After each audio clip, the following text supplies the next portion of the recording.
wajib beriman dengan adanya ahlul bait yang al-musamma alladzi dzakarnahu yang kami sebut di atas.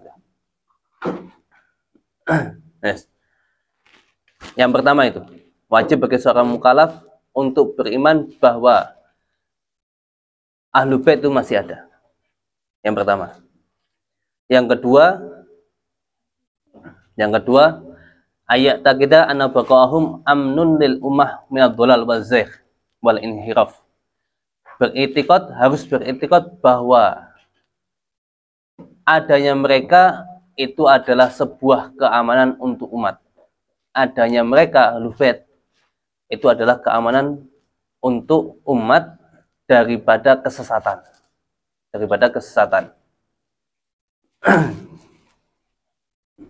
Kenapa? Ada hadis ini tarikun fikum in tamassaktum bihi lan tadilu ba'di ahaduhum atum minal ahab kitabullahi hablum mamdudun minas sami ilal ardi wa ajrati ali baiti la yatafariqa hatta yarida aliyal haud fangduru kaifa takhallufuni fi bima. Diriwayatkan Imam Tirmidzi bahwa indah muslim wa ghairi beriwayatan mutaqarribatan mutaqarribatan jiddan. Ini hadisnya panjang, hadisnya banyak, saling menguatkan sampai derajatnya sampai hasan. Kata Rasulullah SAW, aku meninggalkan kepada kalian ya sesuatu yang apabila kalian itu berpegang teguh, kalian tidak akan tersesat setelahku. Yang pertama, lebih agung daripada yang lain. Yang pertama adalah kitabullah. Kitabnya Allah Ta'ala, Al-Quran. Kitabullah hamlun mamdudun minas sama. Tali yang dipanjangkan daripada langit ilal ardi. Yang kedua, apa itu? Wa'itroti, ahlu baitku. Apabila kalian itu berpegang teguh dengan ahlu baitku, kalian tidak akan tersesat. Hadisnya. La yatafariqa, dua-duanya Al-Quran dan Ahlul Bait tidak akan pisah. Al-Quran dan selagi masih ada Al-Quran, Ahlul Bait masih ada. Selagi Ahlul Bait masih ada, Al-Quran masih ada. Wala yatafariqa, dua-duanya Ahlul Bait dan Al-Quran tidak akan pisah. Hatta yarida aliyal haud, sehingga datang kepadaku, kalian semua datang kepada haudku besok. Fangduru kaifa takhallufuni fihima. Lihatlah kalian bagaimana kalian saya tinggalkan ahlul baitku kepada kalian.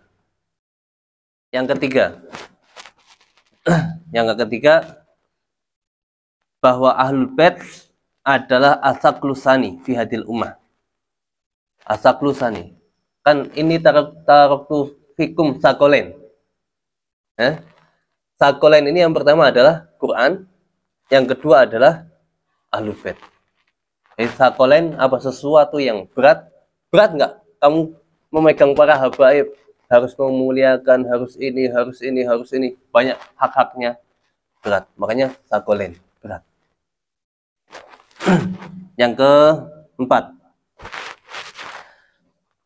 beriktikad bahwa mereka juga adalah keamanan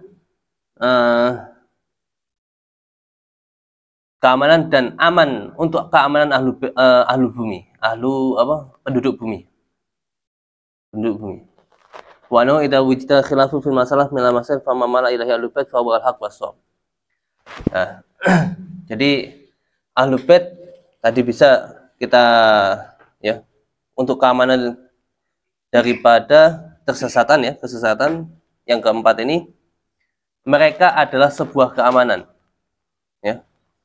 Dan keamanan ahlul bait, ahlul bait adalah keamanan untuk bumi.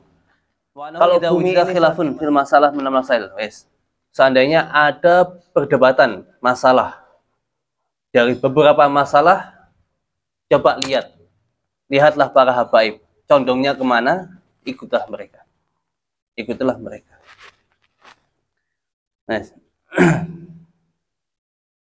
Yang kelima, min huna tadharu khususiyatu hadil ummah ala saril ummah. Nah, beriktikad bahwa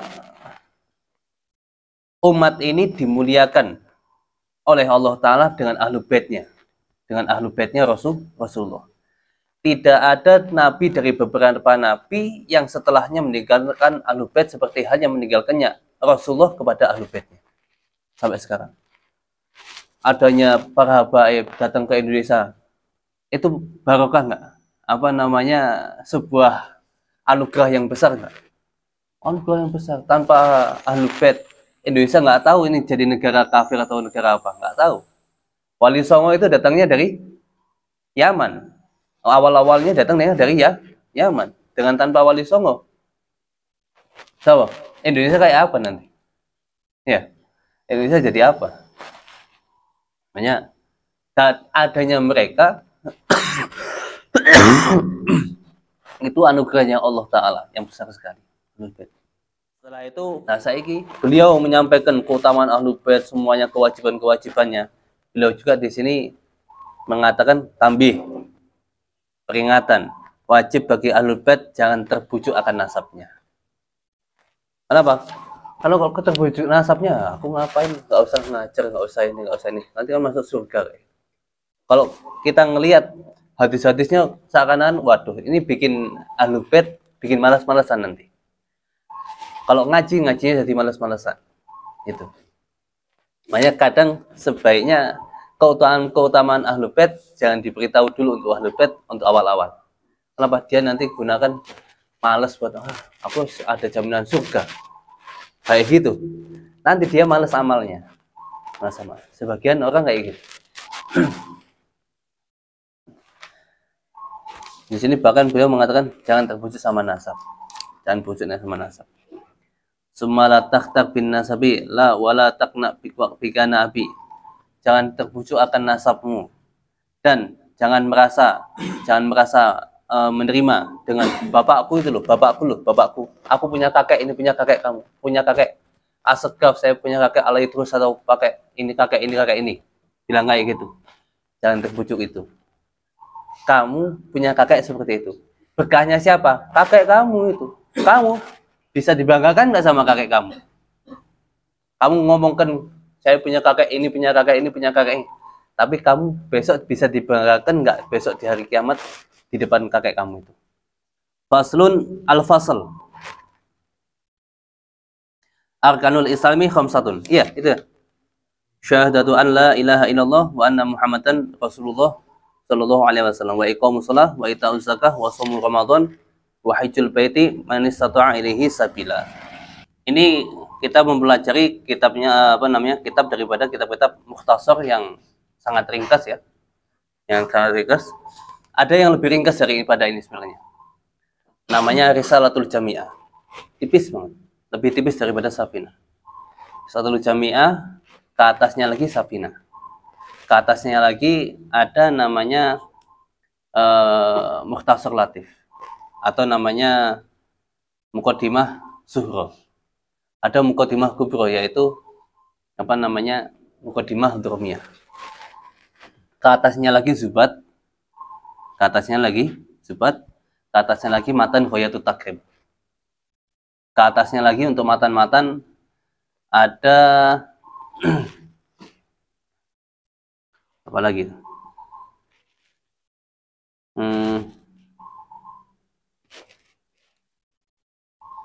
Yaqut Nafis ada, ya, Yaqut Nafis.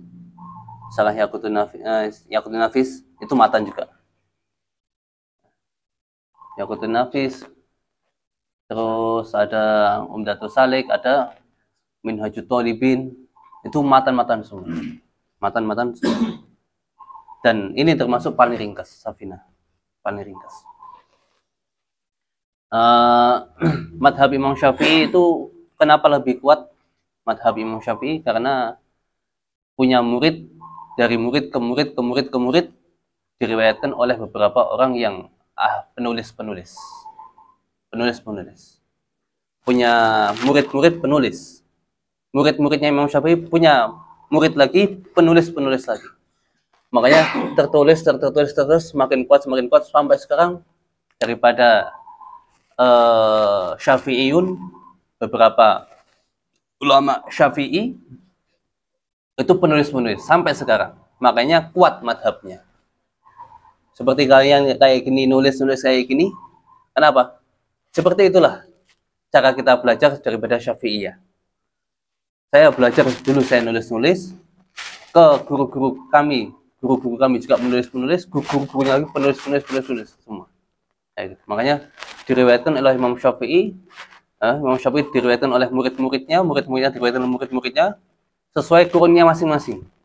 Setiap kurun daripada Imam Syafi'i itu ada penulis-penulisnya, ada penulis-penulisnya, ulama-ulamanya besar-besar semua. Sampai ke kurun banyak penulis daripada kurun 13, 1300. Sekarang kurun 14 sekarang ini ya sudah agak berkurang. Kenapa? Karena orang sekarang sibuk dengan HP, dengan ini, dengan kendaraan, dengan ini semua. Orang-orang dulu sangat menghargai ilmu. Makanya sering nulis orang dulu. Dulu belum ada percetakan.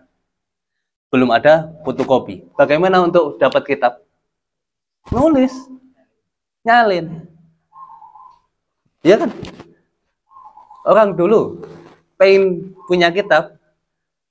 Sebenarnya Salah Umar punya kitab, punya Ghayatul Munah. Ya sudah, saya pinjam kitabnya dulu, tulis dari awal sampai akhir.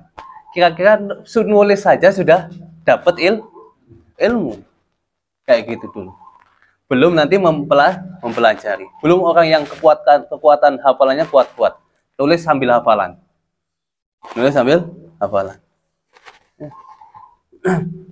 Imam Syafi'i cerdas. Punya guru cerdas juga. Makanya ada silsilahnya Imam Syafi'i, silsilah keilmuan, silsilah dahab. Silsilah emas keilmuannya Imam Syafi'i. Dari siapa?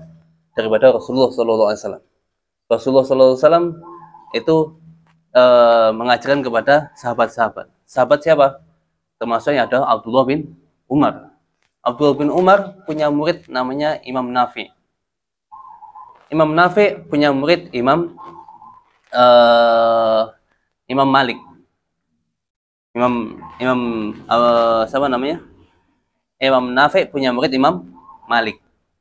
Imam Malik punya murid Imam Syafi'i. Imam Syafi'i punya murid Imam Ahmad bin Hanbal. Kayak apa tuh? Ini silsilah dahabiyah semua. Orang besar-besar semua. Imam Ahmad bin Hanbal hafal 1 juta hadis.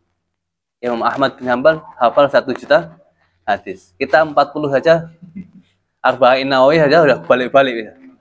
Hah? Tinggal 4.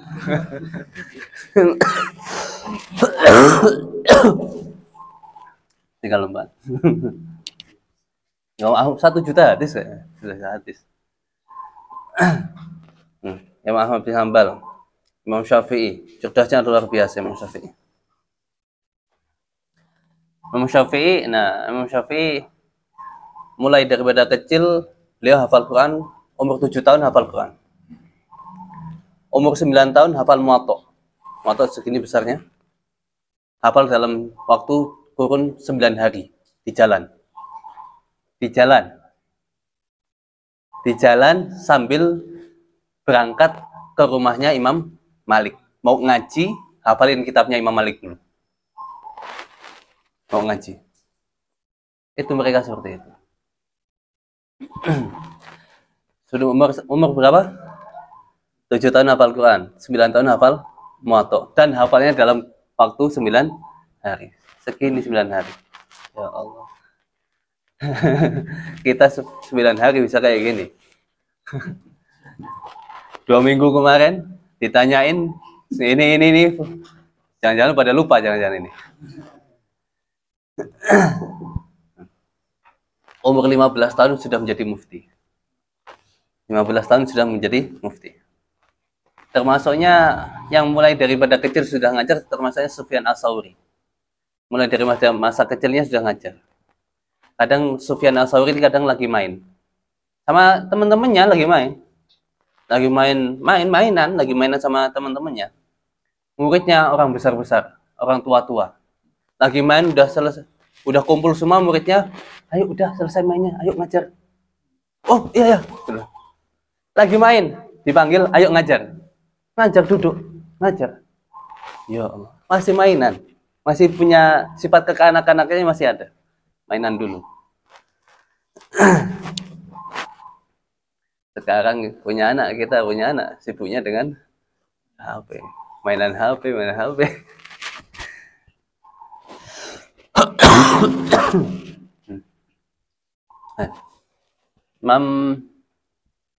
Makanya saya senang kalian tuh nulis di dalam kitab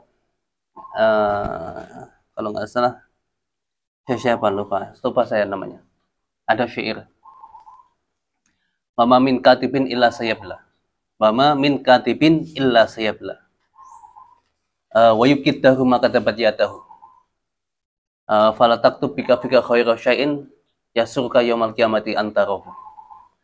Wama min katibin illa sayabla, tidaklah penulis kecuali dia akan mati.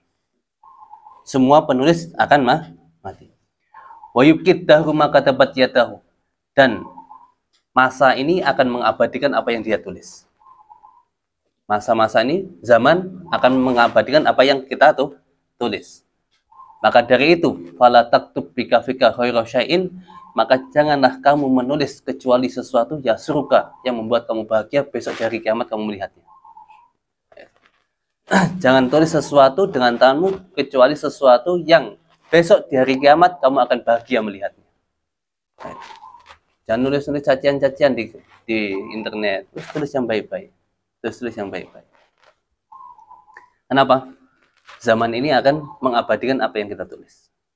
Maka dari situ janganlah menulis kecuali sesuatu yang di hari kiamat kita ngelihat bakal bahagia. Yes. Kalau mau membahas Imam Malik, Imam Abu Hanifah, Imam Ahmad bin Hanbal ada waktu sendiri. Itu madhab daripada madhab. Apa sih hukumnya kita bermadhab? Wajib ya? Wajib. Bermadhab kita hukumnya wajib. Dalam kitab-kitab fikih itu sudah jelaskan. Bermadhab itu hukumnya wajib. Kenapa? Kalau kita menggali dengan kemampuan akal kita untuk menggali hukum yang ada di dalam Al-Quran dan hadis, kemampuan otak kita nggak mampu sekarang. Untuk sekarang nggak mampu. Bisa lah orang yang hafal 1 juta hadis sekarang. 100.000 saja sudah kayaknya nggak ada ya. Belum pernah dengar 100.000 sekarang. Kalau ada kan mesti masyhur orangnya pasti. Mungkin kalau hafal Bukhari mungkin ada. Bukhari itu berapa itu? Kalau Al-Hafidh kan berarti berapa? 100.000 hadis. Nah Bukhari masih berapa itu? 7.800 kalau nggak salah. Masih 7.800. Masih jauh.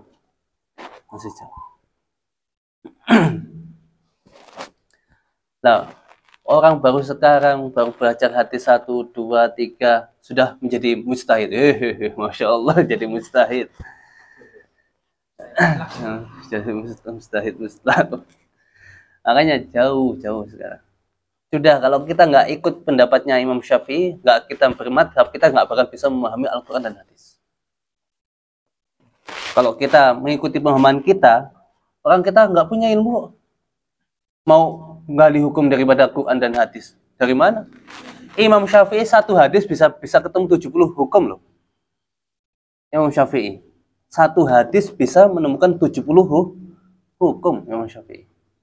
Nah kita nemuin 1 hukum saja kadang belum tentu bisa. Oh sampai 70. Imam Syafi'i itu. Makanya kalau bermadhab itu hukumnya wajib. Arkanul faslun. Di sini dikatakan ya, faslun kalau orang Jawa biasanya maknai fasal utawi ikiku fasal. Karena mengtakdirkan hada yang dibuang, mahdhuf. Hada ay hada faslun. Itu daripada khobar yang mubtada yang dibuang.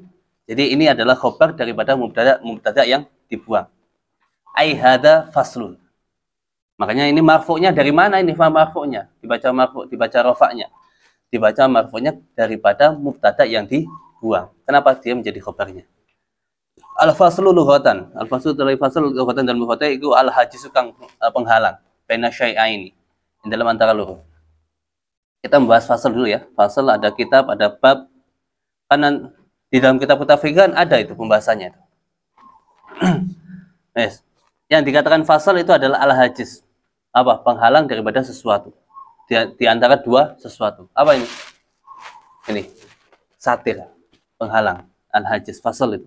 Pemisah. Istilahan secara istilah ismun li al-fadin maksusotin. Nama untuk lafaz-lafaz yang khusus yang menunjukkan atas beberapa makna, maksud yang dikhususkan yang mengandung akan furu, beberapa far' hukum, masail, beberapa masalah fikih, watanabih dan beberapa tambih, ghaliban kebanyakannya. Wa huwa minat tarajim al-masyhurah. Dan ini termasuk beberapa terjemah yang paling masyhur. Paminha Alkitab, ada kitab, ada albab, ada far', ada masalah, ada tambih, ada khotimah, ada tatimah, ada qayyid. Ada qayyid. Di kitab-kitab fikih yang besar nanti ada. Kayak kita belajar Fathul Mu'in, ada nanti.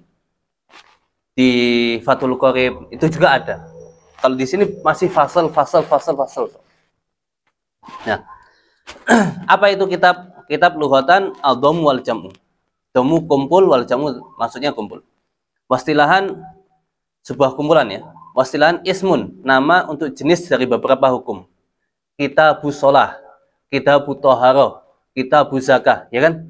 Mengandung beberapa hukum. Mustamilin ala abwabin, mengandung akan beberapa bab, fasal dan furu' dan beberapa masalah dan tambih, beberapa tambih dan ghaliban kebanyakannya. Jadi yang dikatakan kitab itu adalah nama untuk sebuah jenis dari beberapa hukum yang mengandung. Di situ ada bab, ada fasal, ada far', ada masalah, ada tambih, ada ghaliban. Bab, apa itu bab? Lughatan furjah. Bab itu furjah, bolongan. Nah, ini bab. Bolongan, bolong. Fi satirin yutawassalu biha min kharijin ila dakhilin. Fi satir di dalam sebuah satir penghalang yang untuk lewat dari luar ke dalam atau dari dalam keluar. Secara istilah ismun di al-fadin, nama untuk beberapa lafaz yang maksusoh yang tertentu, dalatin yang menunjukkan ala ma'anin atas beberapa makna, maksusoti yang ditentukan, mustamilin yang mengandung ala fuslin wa furu'in wa masail wa tanafi wa ghaliban. Kalau bab lebih khusus daripada kitab. Kalau kitab lebih umum. Kitab lebih umum. Kitab lebih umum. Terus ada far'un. Nah, biasanya far'un di dalam kitab seperti Fathul Mu'in itu ada far'un. Cabangan masalah. Ma imbana ala ghairihi. Far' itu sesuatu yang dibangun atas lainnya. Istilah ismun li afadin, nama untuk lafaz-lafaz yang khusus yang mengandung akan masail ghaliban, hanya beberapa masalah saja. Far'un, kalau ada kata-kata far'un di dalam kitab, berarti itu di situ akan membahas masalah beberapa, satu masalah atau dua masalah atau tiga masalah. Kayak gitu. Itu far'un. Ada masalah, apa masalah? Masalah aswal, pertanyaan. Masalah itu adalah maknanya secara lughat soal. Secara istilah matlubun khobariyun, sesuatu yang dicari khobarnya yubarhanu alihil fil ilmi, untuk menjelaskan atasnya di dalam ilmu. Itu masalah. Makanya masalatun, ada masalah, berarti biasanya satu tok, masalatun. Kalau masail berarti jamak beberapa masalah. Ada tambih lughatan al-iqad. Tambih maknanya ikot, apa? Membangunkan. Al-iqad, membangunkan. Kenapa? Karena tambih ya biasanya tambihun, peringatan. Berarti ada pembangunan. Orangnya tidur ditambih, apa? Dibangunkan. Istilahan unwanul bahsi.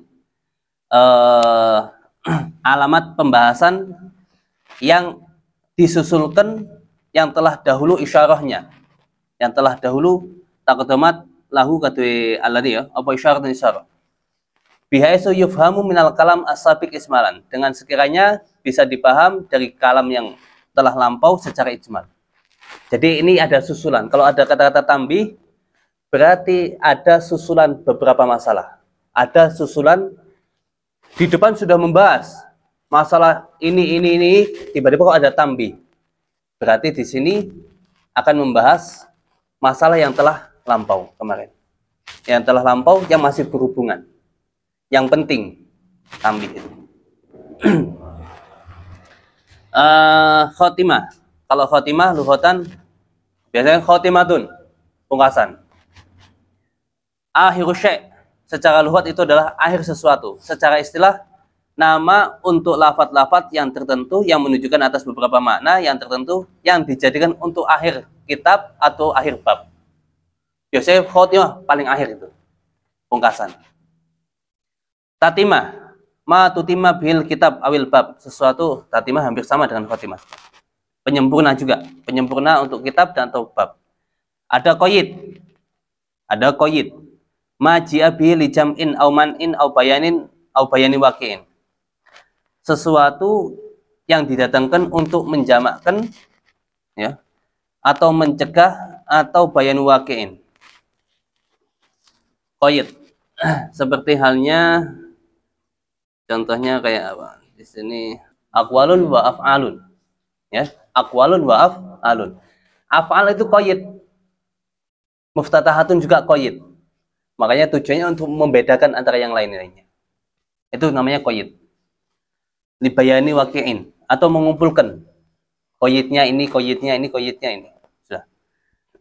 nanti akan jelas kalau ada contoh-contohnya. Sudah selesai. Arkanul Islam. Arkanul Islami khamsatun. Yang pertama membahas tentang rukun-rukun Islam itu ada 5. Rukun-rukun Islam itu ada 5. Hadis jelas ya, ada hadis Jibril itu ya. Dari situlah para ulama mengambil apa namanya dalil bahwa rukunnya Islam ada 5. Yang dikatakan rukun itu apa? Rukun itu janibu syai' al-aqwa. Rukun pojok ya, pojok janibi syai', pinggirnya sesuatu yang lebih kuat. Mana? Rukun berarti pojok seperti. Paling kuat kan pojok. Paling kuat pojok. Wastilahan ibaratun, sebuah ibarat an juz'in minal mahiyati, saking mahiyah. Apa mahiyah? Pokok ya. Pokok la tatahaqqu illa bihi. Tidak akan nyata kecuali dengan mahiyah tersebut. Arkanul Islam. Islam itu apa? Al-istislam wal qiyad. Kemarin sudah ya. Wastilahan al-qiyadu lil ahkam asy-syar'iyyah, yaitu mengikuti hukum-hukum secara syariat. Arkanul Islami khamsatun, 5 ya. Yang pertama syahadatu an. Naksani teman sutune kelakuan. Kalau biasanya kita mana kayak gitu. Naksani teman sutune kelakuan. Syahadah di sini mana syahadah? Syahadah itu ya at-tayakun wal i'tiqad. Tayakun meyakini dan i'tiqad. Itu namanya syahadah. Makanya kalau kita mengatakan bahwa aku asyhadu alla ilaha illallah wa asyhadu anna muhammadar rasulullah, makna syahadat di sini adalah meyakini dan i'tiqad. Yakin dan i'tiqad satu. Syahadatu alla ilaha illallah, tiada Tuhan selain Allah. Berarti maknanya nanti di depan ada ya, maknanya ya.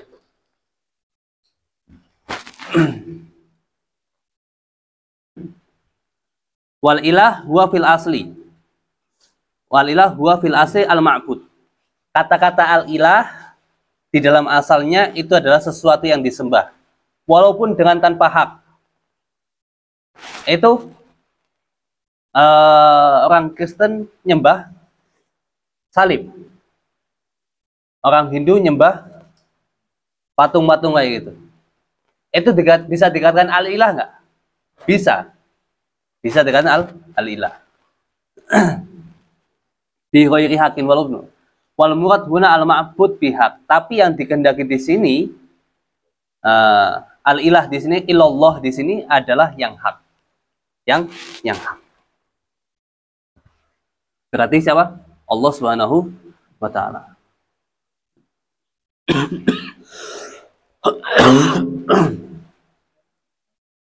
Jadi makna daripada syahadat adalah meyakini, beriktikad, meyakini dan beriktikad bahwa tidak ada yang disembah dengan hak di dalam wujud ini kecuali Allah Subhanahu wa taala.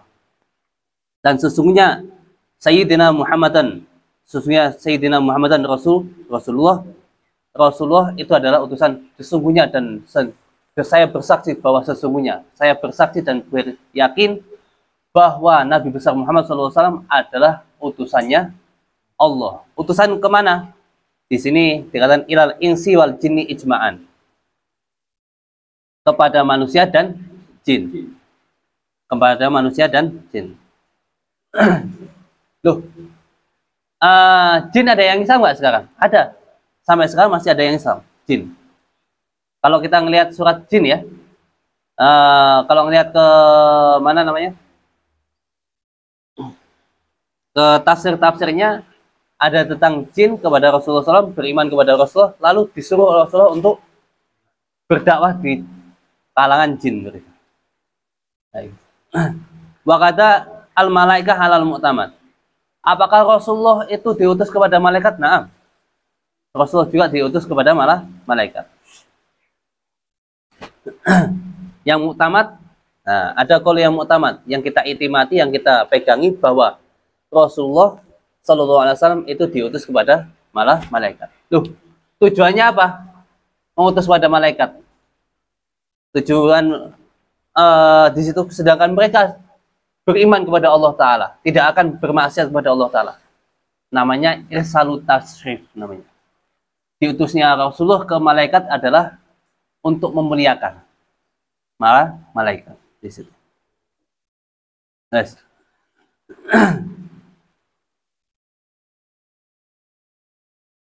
Wa iqamus shalah. Wa iqamus shalah. Al iqam wal iqamah. Wal iqamah ya al mulazimah wal istimrar. Al iqamus shalah di sini adalah maknanya apa? Mendirikan salat.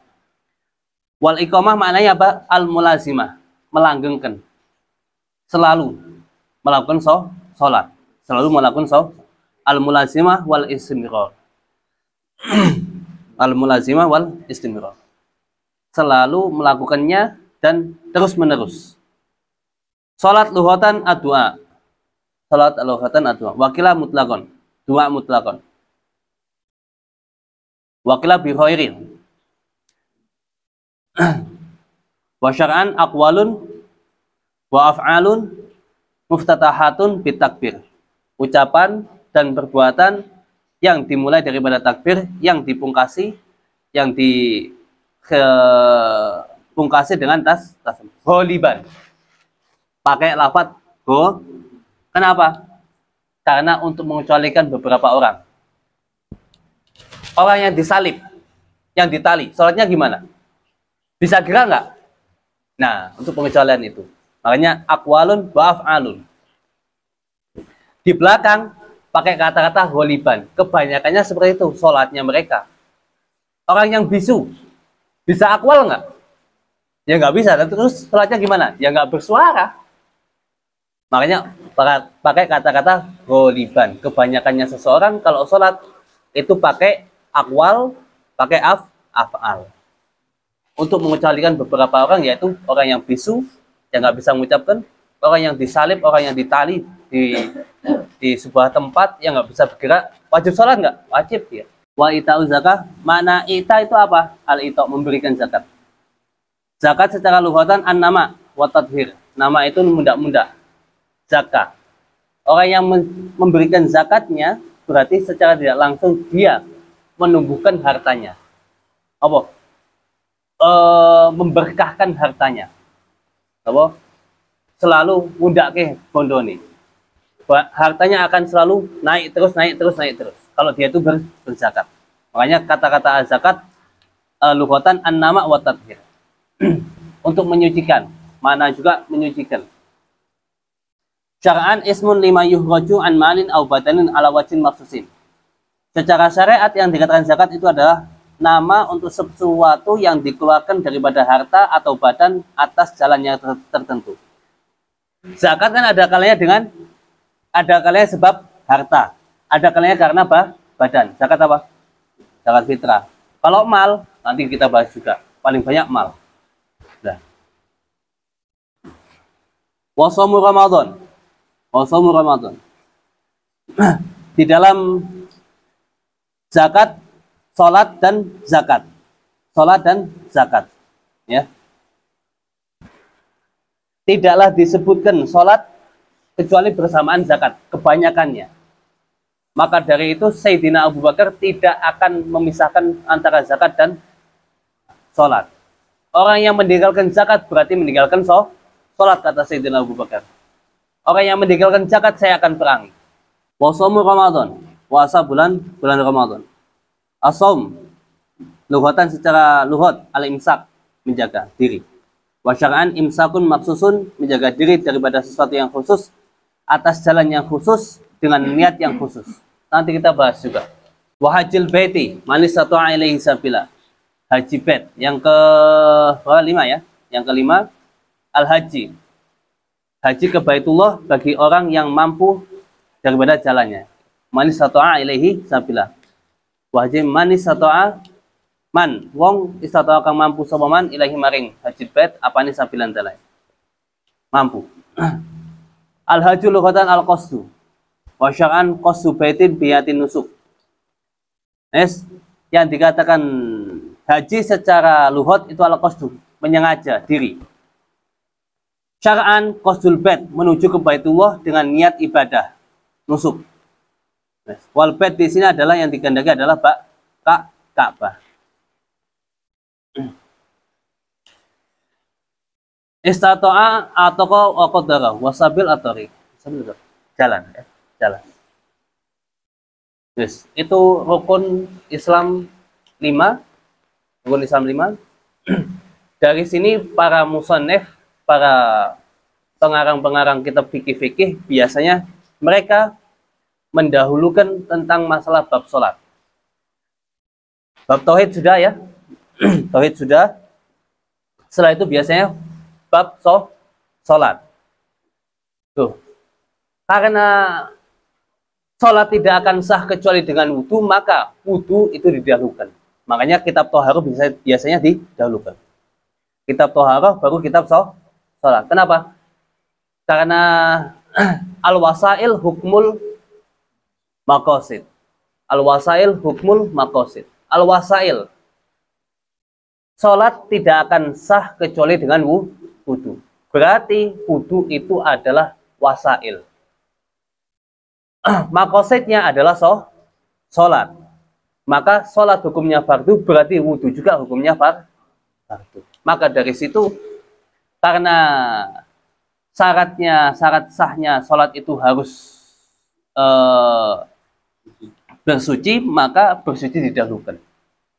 Itu alasannya para musannif kenapa di dalam bab fikih ubudiyah itu didahulukan bab kitab Toharoh. Kitab Toharoh. Kecuali Fathul Mu'in. Fathul Mu'in langsung kitabus sholat. Kitabus sholat. Di dalamnya ada Toharohnya, ada mandinya, ada menghilangkan najisnya. Itu akhirnya semua dibahas semua. Haji wajib ya, haji wajib ya. Loh, kenapa umrah nggak disebutkan di sini? Kenapa umrah nggak disebutkan di sini? Hah? Oh? Yang utama di dalam Syafi'iyah tetap wajib. Wajib.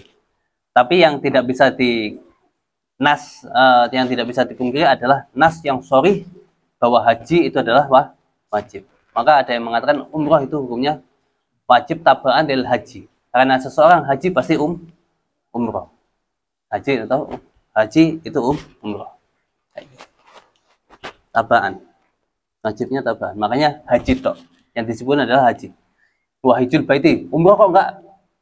Karena umrah ada yang mengatakan ada khilaf.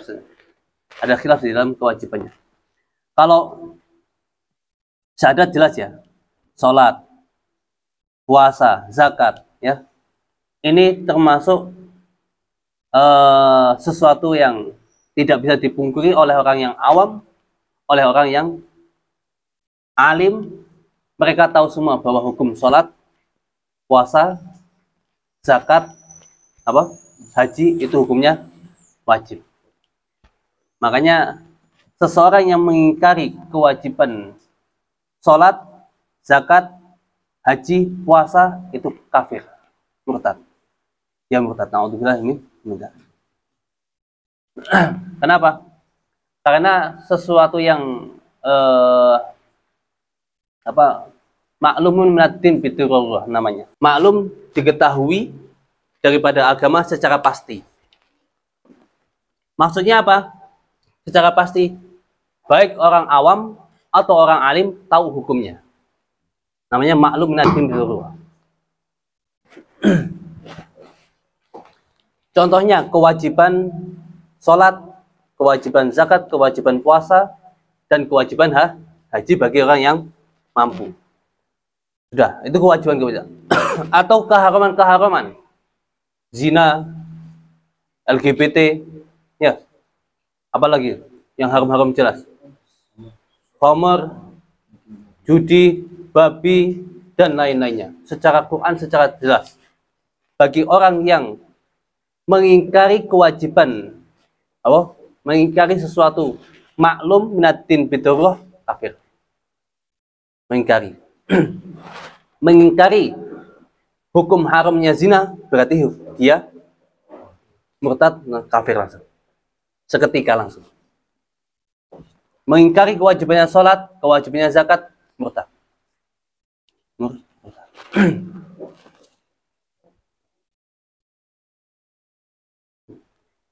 Haji ini hanya wajib satu kali seumur hidup ya.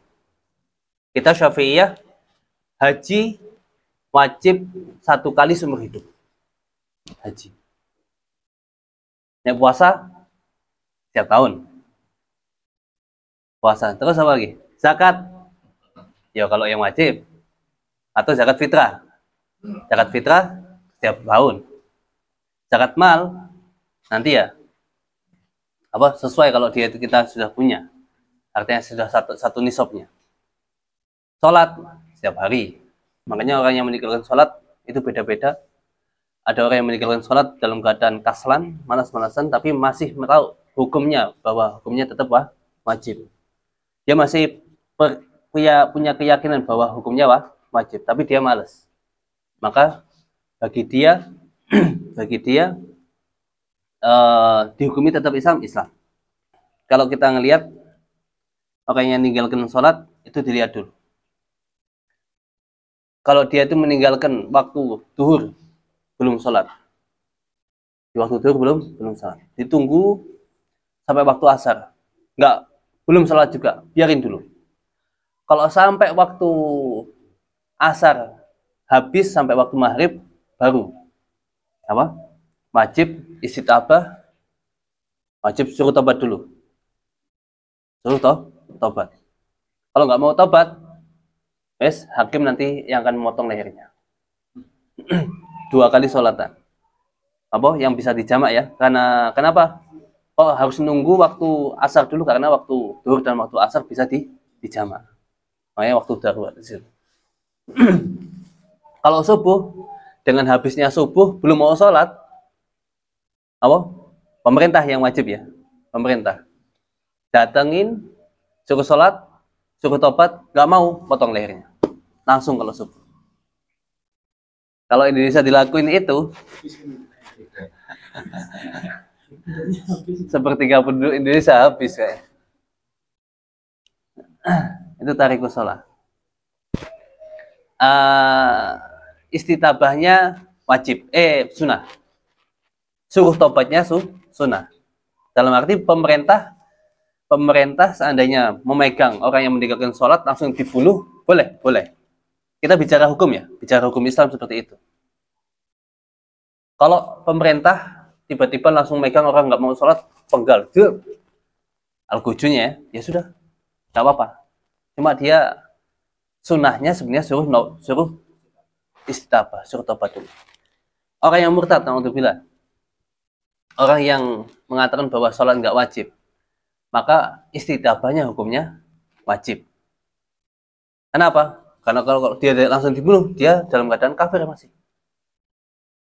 Kalau dibunuh langsung masuk neraka dia. Kan kalau kalau ninggalin sholat masih dalam keadaan Islam. Tapi kalau sudah mengingkari wajibnya sholat, maka hukumnya kafir. Langsung dibunuh, neraka selamanya. Kasihan. Maka dari situ para ulama mengatakan wajib. Kalau dia itu meninggalkan sholat karena memang tidak mengakui bahwa wajibnya sholat, bahwa sholat itu hukumnya wajib. Rasulullah nggak mau nyolatin satu orang yang punya hutang. Gitu. Ketika Rasulullah datang ke sebuah jenazah, Rasulullah tanya, hal alaihi dainun, punya hutang nggak? Punya. Shollu ala sahibikum. Temanmu sholat ya? Rasul nggak nyolatin. Tujuannya apa Rasul seperti itu? Jazron, untuk mencegah orang-orang supaya tidak menggampangkan masalah hutang piutang. Dan supaya mencegah tasahul, menggampangkan untuk memenuhi hutang, membayar hutang. Itu Rasulullah. Yang pertama, tidak mau nyolatin orang yang punya hutang. Tapi setelah itu Rasulullah corok kiai wis lancar rezekinya. Kalau Rasulullah di suruh takziah, ada yang mengatakan ini fulan meninggal, Rasulullah datang ke sana, Rasulullah hal alaihi dainun, punya hutang, punya Rasul. Man alaihi dainun fa alayya, siapa yang punya hutang saya yang menanggung. Rasulullah kiai tenan. Peduli umatnya tenan. Sekarang jarang kayak gitu. Punya hutang, yes. Yang kon bayar deh. Kayak gitu. Dulu Rasulullah enggak. Rasulullah kayak gitu. Hal kana alaihi dain, punya hutang. Man kana alaihi dain fa alayya.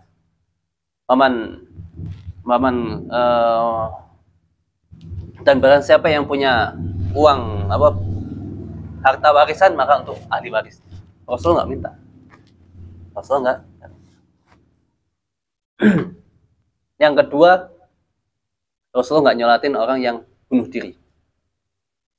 Pernah didatangkan Rasulullah SAW jenazah yang bunuh diri. Rasul nggak mau. Rasul nggak mau nyolatin. Kenapa? Mencegah orang supaya tidak bunuh diri. Ya, la yusama sholah ila yakuna silatan. Tidaklah sholat dinamakan sholat kecuali itu adalah silah, hubungan. Hubungan apa? Bainal abdi wa rabbihi, antara hubungan Allah dan hambanya. Itu sholat. Sholat itu adalah hubungannya Allah dan hambanya. Hubungannya seorang hamba dengan Allah, dengan Tuhannya, itu adalah sholat. Asilah namanya.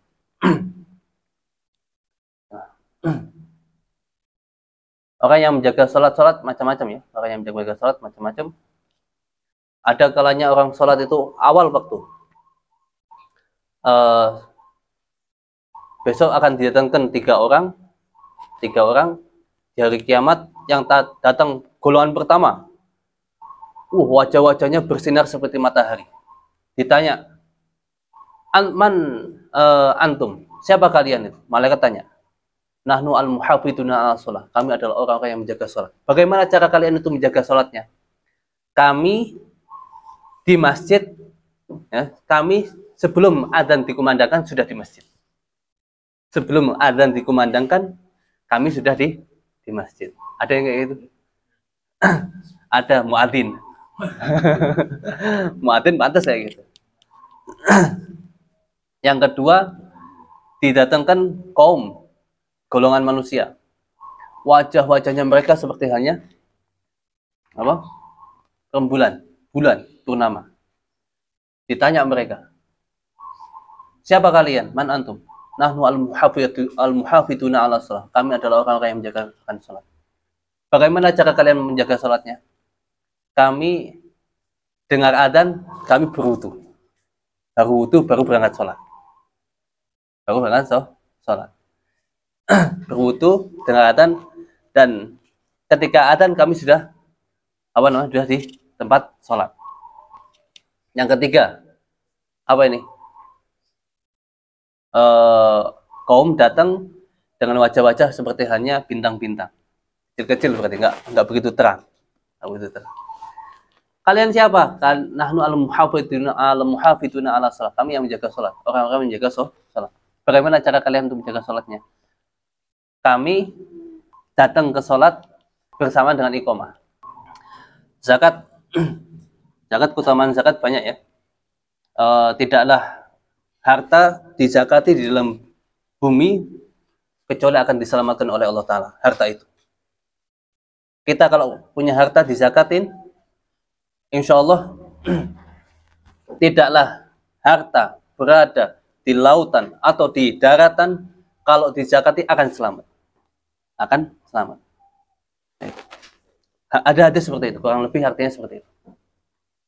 Diceritakan ada seseorang, dia suka zakat, memang zakat, orang kaya suka zakat.